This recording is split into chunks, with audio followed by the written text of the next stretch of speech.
Do I have everybody's attention now?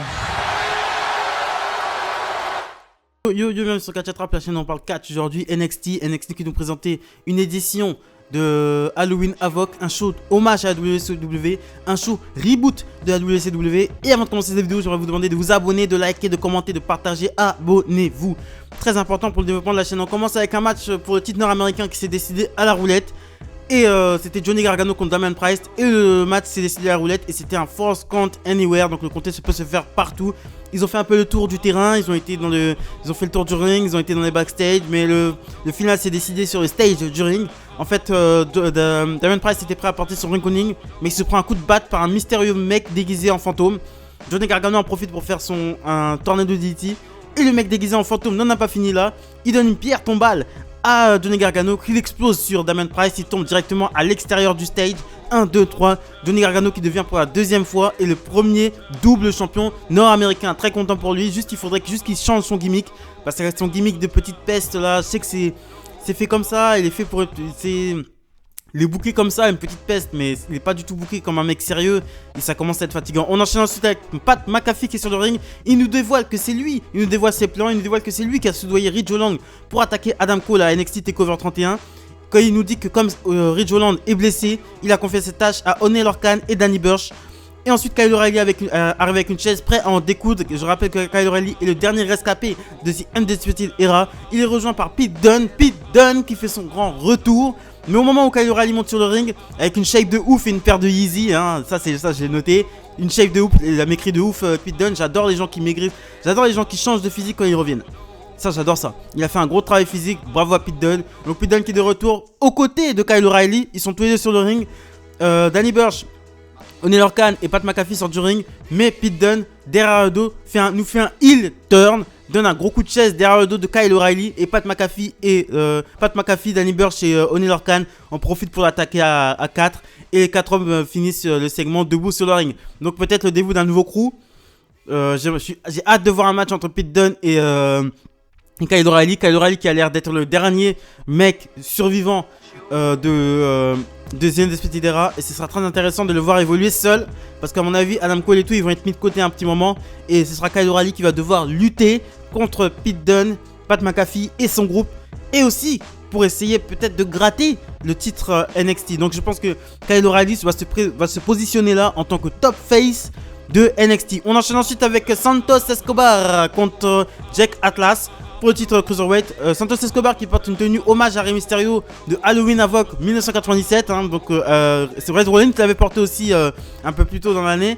Et donc Halloween Havoc 97, Rey Mysterio et Eddie Guerrero, allez voir, c'est excellent. Et il a la moitié du visage maquillé en sorte de... Vous savez les fantômes mexicains là, avec les sortes de mariachi bizarres. C'était très stylé, il était très bien habillé. Donc je vais vous expliquer la fin du match. À un moment donné, Jack Atlas est à l'extérieur du ring. Il est à l'extérieur du ring, l'arbitre est en train de parler avec Santos Escobar. Raul Mendoza met un masque, le même masque que Santos Escobar avait utilisé contre Isaiah Scott, et donne un gros coup de tête à Jack Atlas, complètement sonné. Il le remet sur le ring. Santos Escobar le reprend, double underhook, 1, 2, 3. Donc victoire de Santos Escobar qui conserve son titre. Donc à ce masque, à mon avis, il y a une petite histoire derrière, je sais pas, parce que ça fait 2 fois que dès que la personne met le masque, je sais pas, il a des pouvoirs au crâne, son crâne devient plus gros, je sais pas, c'est psychologique, donc à voir. Santos Escobar j'aime beaucoup, mais j'aime beaucoup sa gimmick. Je trouve qu'ils sont très classe les trois ensemble, avec Joaquin Wilde et Raul Mendoza. Mais in-ring, bon, ça commence à s'améliorer. Et je préfère un pantalon. Je préfère vraiment un pantalon qu'en caleçon, tu vois. Je préfère vraiment un pantalon. La tenue là lui allait extrêmement à ravir. Et j'aimerais bien le voir plus en pantalon. Donc on enchaîne ensuite avec une séquence où Cameron Grimes qui cherche désespérément Dexter Lumis pour faire son match. Hein. Il est dans une sorte de maison hantée. Il le trouve, mais en fait, dès qu'il le trouve, il essaie de se battre contre lui, mais en fait, il essaie de fuir. Et ensuite, il sort de la maison hantée. À la fin, à un moment donné, Cameron Grimes réussit à sortir de la maison hantée. Il monte dans un van dans le but de s'enfuir. Mais il retrouve Dexter Lumis côté volant. Ensuite, il sort, il s'enfuit dans les bois. Ensuite, on retourne sur le ring. Il se fait harceler par des zombies. Et ensuite, il monte sur le ring. Dexter Lumis le surprend. Il y a un petit échange entre les deux. Mais ensuite, ils se font face. Dexter Lumis, il y a une sorte de zombie qui monte sur son corps, qui commence à faire des trucs bizarres sur son corps. Il chope le zombie, il s'en sert comme arme, il le balance sur Dexter Lumis et ensuite sur Cameron Grimes.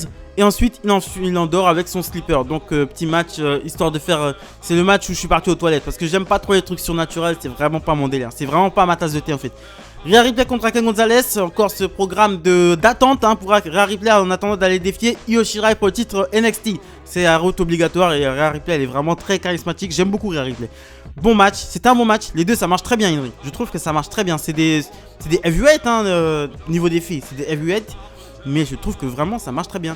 Donc victoire de Rhea Ripley qui s'impose avec son rip taille. On enchaîne ensuite avec Io Shirai contre Candice LeRae, le main event of the evening. Donc la roue a parlé, ils ont fait tourner la roue et elle a parlé. Elle a désigné que ce match sera un TLC match. C'était un bon match. J'ai préféré celui-là que Sasha Banks contre Bayley. J'ai préféré celui-là. Donc bon, j'ai noté qu'il y avait des petits retards sur les prises, mais c'était mieux. C'était mieux, mais à un moment donné, t'as Candice LeRae qui est en train de monter, qui a des difficultés, qui s'est débarrassé d'Io Shirai et qui a des difficultés à monter sur l'échelle. Mais t'as le fantôme, mystérieux fantôme, qui revient aider Candice LeRae et ensuite qui fait monter Candice LeRae. Mais Shotzi Blackheart, l'hôte de la soirée, chope le fantôme en électrichaire et l'explose sur des chaises.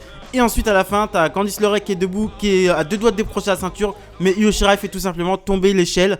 Donc ça fait que Candice LeRae tombe directement à l'histoire du ring, directement sur les échelles. Et Io Shirai décroche la ceinture et conserve son titre NXT Championships.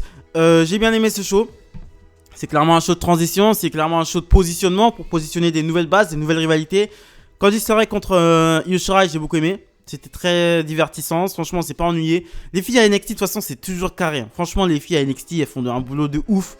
Et ça je tiens à le noter. Rhea Ripley contre Raquel Gonzalez, franchement je ne suis pas ennuyé du tout aussi. Les deux ça marche très bien in ring. Malgré que ce soit pas des high flyers etc. Elles font vraiment des trucs dans les cordes et tout. C'est extrêmement intéressant ce qu'elles font.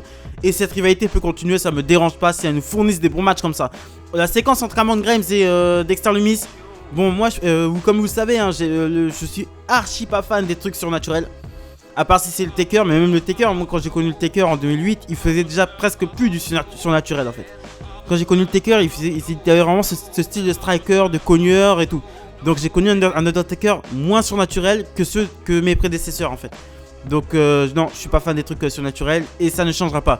Santos Escobar contre Jack Atlas, bon match. Santos Escobar, j'aimerais avoir un peu plus d'amélioration in-ring. Son finisher, il a changé son finisher. C'était un package pile driver avant, maintenant c'est un double underhook. Je préférais son pile driver, mais bon, on peut pas tout avoir non plus. La tenue de Santos Escobar était excellentissime et il lui allait à ravir. Et un pantalon, je pense, lui irait mieux. Et ensuite, Pat McAfee qui nous dévoile ensuite ses plans machiavéliques. Donc Pat McAfee qui se met officiellement en rivalité avec la Undisputed Era et qui veut en finir avec les Undisputed Era. Et il manque juste le dernier rescapé, le dernier survivant, The Soul Survivor, Kyle O'Reilly qui va lutter, je pense, contre tout le groupe de Pat McAfee. Donc Honor Khan, Danny Burch qui sont champions NXT et qui ont été rejoints par Pete Dunne qui nous fait son retour avec une shade de ouf et une paire de Yeezy. Je ne peux que dire oui. Les amis. Pete Dunne de retour, ça fait extrêmement plaisir. Et on va voir ce groupe augmenter et peut-être atteindre les main events d'NXT. Je pense que c'est booké pour atteindre les main events. Et Gargano contre Damien Priest. Je pense que le règne de Damien Priest, il nous a fourni des bons matchs. Bon, après moi, Damien Priest, je suis pas ultimement fan. Je suis plus fan de Cameron Grimes. Voilà, pour prendre un exemple. Que Damien Priest. Johnny Gargano champion nord-américain. Bon, est-ce qu'il fallait vraiment lui donner la ceinture? Bon, ça je sais pas, je suis pas booker, mais bon, il est champion pour la deuxième fois. À mon avis, ils lui ont donné ça pour qu'il se mette quelque chose sous la dent, parce qu'il fait quand même partie. C'est une grosse tête de NXT, donc il fallait quand même lui mettre quelque chose à se mettre sous la dent. Donc voilà, c'était Halloween Havoc.